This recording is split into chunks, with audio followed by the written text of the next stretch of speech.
Hello नमस्कार साथियों, आप सभी का प्रबल एग्रो स्टडी के इस यूट्यूब चैनल पर बहुत बहुत स्वागत है। साथियों, आज की वीडियो में हम एग्रीकल्चरल माइक्रोबायोलॉजी के टॉप 50 यानी 50 वन लाइनर आंसर्स देखने वाले हैं, क्वेश्चन आंसर देखने वाले हैं, जो कि आपके पेपर के लिए एग्रीकल्चर जो माइक्रोबायोलॉजी आपका सब्जेक्ट है उसके लिए बहुत हेल्पफुल रहने वाले हैं, जो कि आपके सिलेबस के अकॉर्डिंग ही बनाए गए हैं। तो भैया राइजोबियम क्या होता है? राइजोबियम किसके साथ सहजीवी रूप से नत्रजन स्थिरीकरण करता है? अब जो हिंदी मीडियम वाले हैं वो भी इस वीडियो को देखेंगे और जो इंग्लिश मीडियम वाले हैं वो भी देखेंगे। मैं जो है टर्म जो है हिंदी इंग्लिश दोनों में मैंने लिखा है। अब जो सहजीवी बोले तो सिम्बायोटिक बोलते हैं ना, सिम्बायोटिक। तो राइजोबियम जो है किसके साथ सिम्बायोटिक रूप में जो है नत्रजन स्थिरीकरण नाइट्रोजन फिक्सेशन करता है, तो लेग्यूमिनस पौधे जो लेग्यूमिनस प्लांट्स होते हैं उनके साथ करता है। ये आपको याद रखना है, सहजीविता के रूप में नत्रजन स्थिरीकरण करता है। नत्रजन स्थिरीकरण यानी नाइट्रोजन फिक्सेशन की खोज किसने की थी? मोस्ट इंपॉर्टेंट क्वेश्चन है। देखिए, ये क्वेश्चंस आपके ना केवल बीएससी एग्रीकल्चर के पेपर के लिए बल्कि आपकी जो आप कॉम्पिटेटिव एग्जाम की अगर कोई तैयारी करेंगे जाकर उसके लिए भी हैं। आप एग्रीकल्चर के जितने भी एग्जाम होते हैं तो वीडियो को ध्यान से देखिएगा एक एक क्वेश्चन को। तो नत्रजन स्थिरीकरण की खोज किसने की थी? तो हेलर मतलब हेलरीजेल और बिल्फार्थ ने की थी। याद रखिएगा, ये दोनों नाम हेलरीजेल और बिल्फार्थ ने नाइट्रोजन फिक्सेशन की खोज की थी। बीज उपचार बोले तो सीड इनोकुलेशन में किसका उपयोग किया जाता है? तो भैया सीड इनोकुलेशन या बीज उपचार में हम राइजोबियम कल्चर का उपयोग करते हैं। तो किस सूक्ष्मजीव का उपयोग करते हैं? राइजोबियम कल्चर का। राइजोबियम से क्या होता है? नाइट्रोजन स्थिरीकरण होता है। और मुख्यतः हम किसमें करते हैं? जो दलहनी फसलें होती हैं उनमें। एजोटोबैक्टर किस प्रकार का जीव है? तो ये मुक्त जीवित यानी फ्री लिविंग है, नत्रजन स्थिरीकरण करने वाला जीव है। तो फ्री लिविंग नाइट्रोजन फिक्सेशन जो ऑर्गन है वो कौन सा है? एजोटोबैक्टर है, याद रखिएगा। अगला है नाइट्रोजन स्थिरीकरण एंजाइम का नाम बताइए। तो जो नाइट्रोजन फिक्सेशन करने के लिए जो एंजाइम होता है उसका नाम क्या है?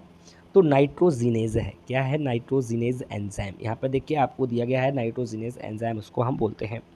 अगला क्वेश्चन है नीली हरी शैवाल यानी ब्लू ग्रीन एल्गी, जिसको बीजीए बोलते हैं शॉर्ट में। क्या बोलते हैं? ब्लू ग्रीन एल्गी को बीजीए किस गैस को स्थिर करती है? तो ब्लू ग्रीन एल्गी जो है मुख्यतः नत्रजन या नाइट्रोजन को करती है, स्थिर करती है। नाइट्रोजन को हम N2 भी बोलते हैं, याद रखिएगा। एजोला किस फसल में जैव उर्वरक के रूप में प्रयोग होता है? तो एजोला जो है वो मुख्यतः धान के खेत में, ठीक है, किसमें? धान के खेत में। एक क्वेश्चन और पूछा जाता है कि एजोला क्या है? तो एजोला एक फर्न है, ये आपको याद रखना है, लिख लेना। देखिए, आप अगर कॉपी पेन लिख के बैठे हैं तो लिख लेना एजोला क्या है। एजोला एक फर्न है, इंग्लिश में बोलें तो FERN, फर्न है। एजोला क्या है? एक फर्न है। फ्रैंकिया किस पौधे के साथ नत्रजन स्थिरीकरण करता है? तो फ्रैंकिया किसके साथ करता है? तो नॉन लेग्यूमिनस झाड़ियाँ, एक्टिनोराइजल प्लांट जो होते हैं उनके साथ जो है फ्रैंकिया नत्रजन स्थिरीकरण या नाइट्रोजन फिक्सेशन करता है। PSB देखिए बहुत पूछा जाता है। PSB क्या होता है? इसका फुल फॉर्म फास्फेट सोल्यूबिलाइजिंग बैक्टीरिया का कार्य क्या होता है? इसका नाम ही है फॉस्फेट सोल्यूबिलाइजिंग बैक्टीरिया, यानी कि ये फास्फोरस को सोल्यूबिलाइज करता है। सोल्यूबिलाइज मतलब कि घुलनशील करता है, जिससे कि पौधे इसका अपटेक कर पाएँ, पौधे इसको ले पाएँ, ठीक है, अपने उपयोग में ले पाएँ, ठीक है। माइकोराइजा क्या है? तो देखिए माइकोराइजा जो है फफूंद और जड़ का सहजीवी संबंध है। अब मैं आपको एक बात बताना चाहता हूँ, वो बात क्या है कि हमारा जो टेलीग्राम चैनल है उसको सभी लोग ज़रूर ज्वाइन कर लेना। क्या? जो हमारा टेलीग्राम चैनल है सभी लोग उसको ज्वाइन जरूर कर लेना साथियों, लिंक डिस्क्रिप्शन में मिल जाएगा। और व्हाट्सएप का जो चैनल है उसका भी लिंक दे दूंगा। उससे क्या होगा? उससे मैं आपके जो नेक्स्ट सेमेस्टर आएगा, आपका अगला सेमेस्टर, उसके लिए और इस सेमेस्टर का हो सकेगा जो आपका सब्जेक्ट है ये PDF भी उस पर हम डाल देंगे, ठीक है। तो उससे आप जो है रिवाइज कर पाएंगे बार बार, ठीक है। तो माइकोराइजा क्या है? तो फफूंद और जड़ का सहजीवी संबंध होता है माइकोराइजा। फफूंद और जड़ का जो सहजीवी संबंध है उसको क्या बोलते हैं? माइकोराइजा बोलते हैं। अब अगला क्वेश्चन पे हम बढ़ते हैं। एंडोमाइकोराइजा, एंडोमाइकोराइजा को और क्या कहते हैं? तो एंडोमाइकोराइजा को हम बोलते हैं VAM। VAM क्या होता है? Vesicular arbuscular mycorrhiza. क्या होता है? वेस्कुलर अर्वेस्कुलर माइकोराइजा होता है, वह इसको हम बोलते हैं एंडोमाइकोराइजा। अब देखिए एजोस्पिरिलम किस प्रकार की फसल से जुड़ा है?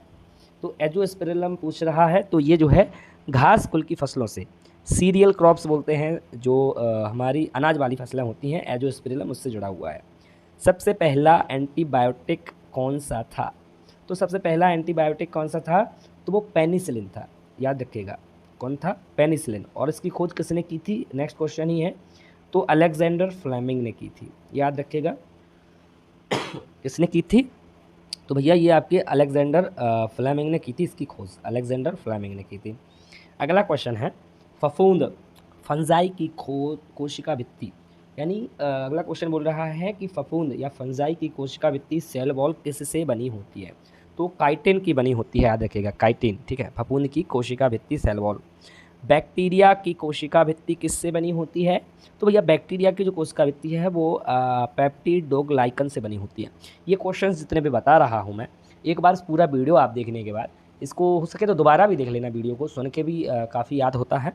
और जितने भी लोग वीडियो को देख रहे हैं, देखिए अभी तक वीडियो को लाइक नहीं किए हैं भैया, देखो आपके एक लाइक करने में बिल्कुल भी समय नहीं लगता है। वीडियो को बनाने में, ये कंटेंट टाइप करने में और वीडियो रिकॉर्ड करने में, अपलोड करने में हमें घंटों लग जाते हैं। आप लोगों के ही जो रिक्वेस्ट पर है वीडियो बना रहा हूँ मैं, तो आप लोग इतना लाइक शेयर वगैरह देख लेना, अपने हिसाब से कर देना सभी फ्रेंड्स को शेयर वगैरह। अगला क्वेश्चन है वायरस में किस प्रकार का जीनोम होता है? तो आरएनए और डीएनए दोनों होता है। और एक बात और है, आप लोग कमेंट करके ज़रूर बताया कीजिए, आप लोग कमेंट कम से कम करते हैं। तो भाई कमेंट जब आप करते हैं कि आप कहाँ से हैं, किस यूनिवर्सिटी से, तो भाई मुझे भी पता चलता है कि कहाँ कहाँ से हमारी वीडियो को आप देख रहे हैं। ठीक है, अगला क्वेश्चन है बैक्टीरियोफेज। बैक्टीरियोफेज किसे को संक्रमित करता है? तो बैक्टीरियोफेज नाम ही है उसका, तो ये बैक्टीरिया से करता है। इसको याद करना बहुत आसान है, बैक्टीरियोफेज बैक्टीरिया को करता है। ठीक है, ठीक है। एंटोमोपैथोजेनिक फंगस, एंटोमोपैथोजेनिक फंगी जो होता है का उपयोग किसके नियंत्रण के लिए किया जाता है? किसके लिए होता है? तो भैया कीट नियंत्रण के लिए, इंसेक्ट पेस्ट कंट्रोल के लिए हम किसका उपयोग करते हैं? तो एंटोमोपैथोजेनिक फंगस का हम प्रयोग करते हैं, याद रखिएगा। अगला है ट्राइकोडर्मा का उपयोग किसके विरुद्ध होता है?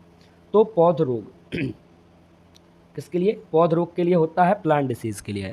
बेसिकली मैं आपको बता देता हूँ कि ट्राइकोडर्मा होता क्या है, तो ये आपको जानना बहुत आवश्यक है। जब ये क्वेश्चन आ गया है तो बता देता हूँ कि ट्राइकोडर्मा एक प्रकार का आपका फंगीसाइड होता है, फंगीसाइड का काम करता है। फंगीसाइड बोले तो फफूंदनाशी, ये फंगस को खाता है। क्या करता है? फंगस को खाता है। ट्राइकोडर्मा से आप जो है अपना जो बीज उपचार कर सकते हो, उसको आप बोओगे तो उसमें फंगस वाले रोग उसमें नहीं लगते हैं। तो ये पौध रोग, प्लांट डिसीज़ के लिए ट्राइकोडर्मा का हम प्रयोग करते हैं, याद रखिएगा। एक फंगीसाइड का काम करता है, फंगीसाइड को खाता है। ईस्ट किस वर्ग का सूक्ष्म जीव है? तो ईस्ट जो है वो एक कोशिकीय कवक यूनिसेलुलर फंगस है, याद रखेंगे। क्या है? यूनिसेलुलर फंगस है ईस्ट। अगला क्वेश्चन है एल्कोहलिक किण्वन, एल्कोहलिक फर्मेंटेशन कौन करता है? तो भाई कौन करता है? तो ईस्ट करता है, सैक्रोमाइसिस सेरोविजी, ये इसका नाम होता है, याद रखिएगा। ईस्ट का एल्कोहलिक किण्वन हमारा ईस्ट ही करता है, याद रखिएगा। अगला क्वेश्चन है लैक्टिक एसिड किण्वन, मतलब लैक्टिक एसिड किण्वन जो है, लैक्टिक एसिड फर्मेंटेशन कौन करता है? तो ये लैक्टोबैसिलस करता है। और हमने पिछला क्वेश्चन जो देखा था वो क्या था? एल्कोहलिक किण्वन ईस्ट कर रहा था और लैक्टिक एसिड लैक्टोबैसिलस कर रहा है। कंपोस्ट बनाने में प्रमुख सूक्ष्म जीव कौन से होते हैं? तो भाई कंपोस्ट जब हम बनाते हैं तो उसमें प्रमुख सूक्ष्म जीव कौन सा होता है? तो फफूंद और बैक्टीरिया होते हैं।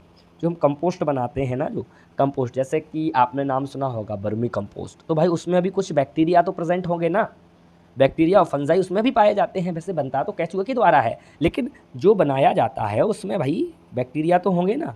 जैसे आप गोबर तो जानते होंगे, ये गोबर है, अगर इसको आप माइक्रोस्कोप से देखेंगे तो इसमें भी बैक्टीरिया प्रेजेंट है, इसमें भी फंगस प्रेजेंट है, तो वही है। तो कंपोस्ट जो है फफूंद और बैक्टीरिया के द्वारा बने होते हैं। एरोबिक कंपोस्टिंग जो है में कौन सी गैस निकलती है? एरोबिक कंपोस्टिंग क्या होती है? एक होती है एरोबिक कंपोस्टिंग, एक होती है एनारोबिक कंपोस्टिंग। एरोबिक मतलब कि हम हिंदी में बोलें तो वायवीय बोलते हैं। क्या? वायवीय, वायवीय मतलब जो कि हवा की उपस्थिति में हो। और जो एनारोबिक है इसको हम अवायवीय बोलते हैं। क्या? अवायवीय। अब आप कहेंगे सर आप इतना समय ले रहे हैं इस क्वेश्चन में, तो भाई समझ नहीं आएगा आपको हिंदी में तो कहाँ से? अब ये आपको थोड़ा बहुत हिंदी मीडियम वालों को समझ आया होगा, वायवीय अवायवीय। इंग्लिश वाले तो भाई एरोबिक एनारोबिक में समझ गए होंगे। तो भाई CO2 गैस निकलती है किसमें? एरोबिक कंपोस्टिंग में। जो एरोबिक होती है, और एनारोबिक में निकलती है मीथेन गैस निकलती है, याद रखिएगा। ठीक है। अगला क्वेश्चन है, बायोगैस का मुख्य घटक कौन सा है? तो भाई बायोगैस का मुख्य घटक मीथेन है, जिसका कि हमारा जो होता है CH4 होता है। क्या होता है? इसका फॉर्मूला भी CH4 होता है मीथेन का, ये भी याद रखिएगा। बायोगैस का प्रमुख घटक भी है मीथेन। नाइट्रिफिकेशन प्रक्रिया में कौन से बैक्टीरिया काम करते हैं? तो भाई जो नाइट्रिफिकेशन है उसमें कौन से बैक्टीरिया काम करते हैं? तो नाइट्रोसोमोनास और नाइट्रोबैक्टर दोनों काम करते हैं। Nitrosomonas, Nitrobacter. ठीक है, सुनते जाइएगा, वीडियो को रिपीट करके देख लीजिएगा, 2 बार देख लीजिएगा, लेकिन क्वेश्चन यहीं से आएगा, ये बात ध्यान रखिएगा। डीनाइट्रिफिकेशन करने वाला जीव कौन सा है? देखिए, नाइट्रिफिकेशन करने वाला तो नाइट्रोसोमोनास और नाइट्रोबैक्टर है, और डीनाइट्रिफिकेशन करने वाला स्यूडोमोनास है। अब देखिए, ये जो भी है ये आपको मैं डिटेल में करवाऊंगा इसी चैनल पर, सब कुछ डिटेल में करवाऊंगा। आप मतलब कि अभी तो आपका जो एग्ज़ाम्स चल रहे हैं तो उस वजह से इतना डिटेल में नहीं करवा पा रहे हैं। एक बार अगर आपको ये नाइट्रिफिकेशन समझा दिया ना, आप ज़िंदगी में कभी भूल नहीं पाएंगे भैया। ठीक है, डीनाइट्रिफिकेशन जो होता है स्यूडोमोनास के द्वारा होता है, याद रखिएगा। और जो है जितने भी लोग हैं अभी तक सब्सक्राइब नहीं किए हैं और मतलब चाहते हैं कि उनको नए नए वीडियो अगले सेमेस्टर पर भी जो है अच्छे प्रकार से मिलते रहें, तो वो लोग ज़रूर सब्सक्राइब कर लेना। ठीक है भैया। तो जैव कीटनाशी बायोपेस्टिसाइड एक उदाहरण है, तो बैसिलस थ्यूरिएंसिस। तो बैसिलस थ्यूरिएंसिस क्या है? आपने ऐसे नाम सुना होगा, बीटी कॉटन, बीटी कपास जिसको बोलते हैं भैया, सुना होगा नाम, ज़रूर सुना होगा, क्यों नहीं सुना होगा, एग्रीकल्चर वाले हो, बीटी कॉटन नाम सुना होगा। तो ये एक जैव कीटनाशी जो मतलब जो बैसिलस थ्यूरिएंसिस जो एक कीट है उसके जीन को हमने क्या किया था, कपास में लाए थे। अब यहाँ पे ये पढ़ाना ज़रूरी नहीं है, थोड़ा समझाने के लिए ही बताया है। जीन को कपास में लाया जिससे कि उसकी जो है जो आपकी जो क्षमता है कीटों की प्रतिरोधी क्षमता बढ़ गई है। ठीक है। फॉस्फोरस सॉल्युबलाइजिंग बैक्टीरिया का प्रमुख जीनस कौन सा है? तो पेनिसिलस है, ये आपको याद रखना है, और बैसिलस है, दो हैं। ठीक है, PSB के। जिंक घुलनशील करने वाले बैक्टीरिया को क्या कहते हैं? उसको हम ZSB बोलते हैं, जिंक सोल्युबलाइजिंग बैक्टीरिया। याद रखिएगा, कुछ नहीं है इस क्वेश्चन में, सिंपल है। ग्रीन मैन्यूरिंग में कौन सा बैक्टीरिया सबसे अधिक सक्रिय रहता है? ग्रीन मैन्यूरिंग होती क्या है? तो भाई पहले तो ये समझिए, ग्रीन मैन्यूरिंग में कौन सा बैक्टीरिया सबसे अधिक सक्रिय रहता है? तो राइजोबियम रहता है। अब ग्रीन मैन्यूरिंग होती क्या है, ये आपको अगर पता है तो बहुत अच्छी बात है, अगर नहीं पता है तो मैं बता देता हूँ कि जैसे मैंने किसी खेत में या किसी भी एक किसान ने अपने खेत है इसका, उसने उसमें ढैंचा लगाया, ढैंचा जानते होगे, ढैंचा या सनहम लगाया, बोया। अब उसमें जो है उसमें फ्लावरिंग स्टेज पर ही उसने उसको कल्टीवेट करके मिट्टी में मिला दिया। उसने क्या किया कि कल्टीवेट करने पर उसको जो है कल्टीवेट कर दिया, उसी में सड़ जाएगी पूरी वो जो सनई और ढैंचा जो लगाया गया था, सनई या ढैंचा कोई भी जो भी ग्रीन मैन्यूरिंग वाली क्रॉप होती हैं उसको लगाया, और जो है फ्लावरिंग यानी फूल आने वाली अवस्था पर उसी में मिला दिया, मिट्टी में मिला दिया, तो वो क्या करेगा, ग्रीन मैन्योर बन जाएगा, मतलब हरी खाद बन जाएगी। आपने नाम अगर सुना हो हरी खाद का, तो ये बहुत अच्छा रहता है। तो इसमें पूछा ये गया है ग्रीन मैन्योरिंग में सबसे सक्रिय कौन रहता है? तो राइजोबियम रहता है। ठीक है, थोड़ा शॉर्ट में आपको समझाया है, अगर समझ आ गया बहुत अच्छा है, अगर नहीं आया है तो कोई अलग से वीडियो बना के लाएंगे, लॉन्ग वीडियो इसी के ऊपर, ग्रीन मैन्योरिंग के ऊपर, तो आपको सब कुछ समझ आ जाएगा पॉइंट बाय पॉइंट। ठीक है। मशरूम की खेती में कौन सा सूक्ष्मजीव उपयोगी होता है? तो भाई कौन सा जो सूक्ष्मजीव है जो कि मशरूम की खेती में उपयोगी होता है? तो एगेरिकस बाइस्पोरस। ठीक है, क्या? एगेरिकस बाइस्पोरस, जिसको हम बटन मशरूम बोलते हैं, याद रखिएगा। अगला है, एंडोफाइटिक बैक्टीरिया कहाँ पाए जाते हैं? ये पौधों की जड़ों और ऊतकों के अंदर पाए जाते हैं एंडोफाइटिक बैक्टीरिया। अगला है, माइक्रोबियल बायो फर्टिलाइज़र का पहला कारखाना भारत में कहाँ स्थापित हुआ था? माइक्रोबियल बायो फर्टिलाइज़र का पहला कारखाना, तो आंसर तो आपके सामने ही लिखा है, पढ़ लीजिए, 1956, चेन्नई, तमिलनाडु में। तो ये जो है कुछ चुने हुए क्वेश्चंस आपके सामने लाए हैं। ठीक है। सूक्ष्म जीवों का अध्ययन किस विज्ञान में किया जाता है? सूक्ष्म जीव बोले तो इंग्लिश में अगर बोले तो इनको माइक्रो ऑर्गेनिजम्स का हम माइक्रोबायोलॉजी में करते हैं। किसमें? माइक्रोबायोलॉजी में करते हैं, हमारे सब्जेक्ट का ही नाम है ये। सबसे पहला सूक्ष्मदर्शी किसने बनाया था? मोस्ट इंपॉर्टेंट क्वेश्चन माइक्रोबायोलॉजी में, बहुत फेवरेट क्वेश्चन है ये, एग्जामिनर का काफ़ी पूछता है। तो भाई सबसे पहला सूक्ष्मदर्शी जो बनाया गया था, माइक्रोस्कोप, ये एंटन वेन लीवेनहॉक ने बनाया गया था, और इन्हीं को फादर ऑफ सूक्ष्मजीव भी कहा जाता है। क्या? फादर ऑफ माइक्रोबायोलॉजी कहा जाता है एंटन वेन लीवेनहॉक को, याद रखिएगा। अगला है, कृषि सूक्ष्मजीव विज्ञान के जनक किसे कहा जाता है? अगर एग्रीकल्चर माइक्रोबायोलॉजी की बात करें तो मार्टिन बिजेरिंग को कहते हैं। ठीक है। कौन? मार्टिन बिजरिंग को कहते हैं। अगला है पाश्चराइजेशन की खोज किसने की? ये आपको याद करने में बहुत आसान होगा। यहाँ लिखा है पाश्चराइजेशन, ये लिखा है पाश्चर, तो ये इसी से आप रिलेट कर लें, लुई पाश्चर ने की थी। बहुत पूछा जाता है, ये कॉम्पिटेटिव एग्जाम्स में भी पूछा गया क्वेश्चन है, हमारे जो एग्रीकल्चर के नौकरी वाले एग्जाम्स होते हैं उसमें। अगला क्वेश्चन है लैक्टोबैसिलस का उपयोग किसमें होता है? तो भाई लैक्टोबैसिलस का उपयोग किसमें होता है? लैक्टोबैसिलस एक प्रकार का बैक्टीरिया है और इसका प्रयोग दही और दूध से बने पदार्थों में होता है। लैक्टोबैसिलस एक प्रकार का बेसिकली बैक्टीरिया है और दूध से दही बनाने में इसका प्रमुख उपयोग होता है। एनारोबिक सूक्ष्मजीव किस वातावरण में पनपते हैं? तो जैसा कि मैंने आपको पहले ही बता रखा है, ये चीज़ मैंने अभी आया था तो बताया था, एरोबिक और एनारोबिक। तो एनारोबिक जो सूक्ष्मजीव हैं किस वातावरण में पनपते हैं? तो ऑक्सीजन रहित वातावरण यानी एनारोबिक कंडीशन में ही पनपते हैं।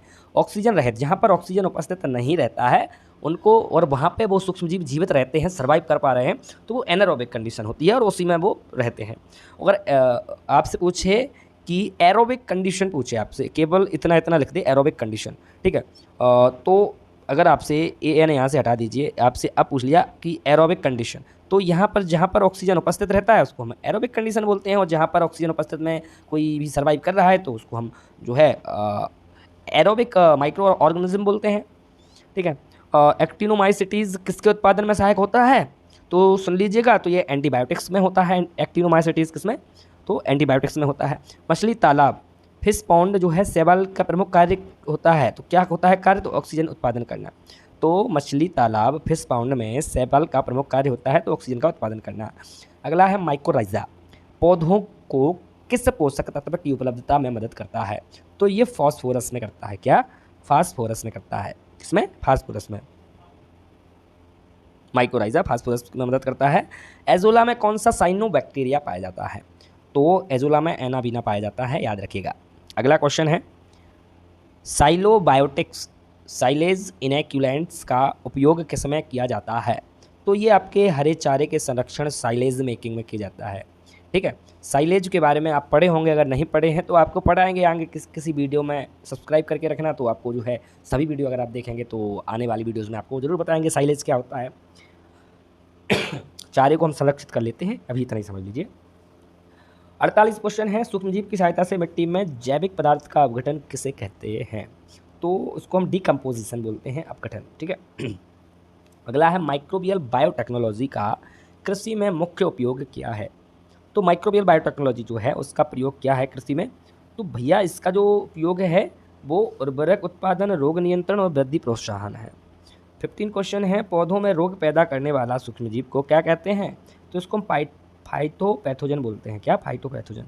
ये थे हमारे आज के मोस्ट इम्पोर्टेंट 25 नहीं सॉरी, ये 50 क्वेश्चन थे आपके, 50 क्वेश्चन हो चुके हैं, मोस्ट इंपॉर्टेंट थे। और एक चीज़ और, जो लोग जो है अभी तक लाइक नहीं किए हैं वीडियो को लाइक कर देना, और टेलीग्राम चैनल को सभी लोग ज्वाइन जरूर कर देना। मैं 2-3 लिंक दूंगा डिस्क्रिप्शन बॉक्स में, सभी लोग ज्वाइन कर लेना, ठीक है। और जो है यहाँ पे मैं आपको इसके अलावा एक्स्ट्रा और क्वेश्चंस भी दूंगा टेलीग्राम पर, तो उनको आप ज़रूर देख के जाना, तो उससे जो है आपके क्वेश्चन फंसने की संभावना अधिक से अधिक रहेगी, ठीक है साथियों। बाकी आप लोग कमेंट करके जरूर बताइएगा कैसा लगा वीडियो, और अन्य किस टॉपिक पर, किस सेमेस्टर में आप हैं, और किस टॉपिक पे और किस सब्जेक्ट में आपको वीडियो चाहिए, ठीक है। धन्यवाद साथियों, जय हिंद, जय भारत।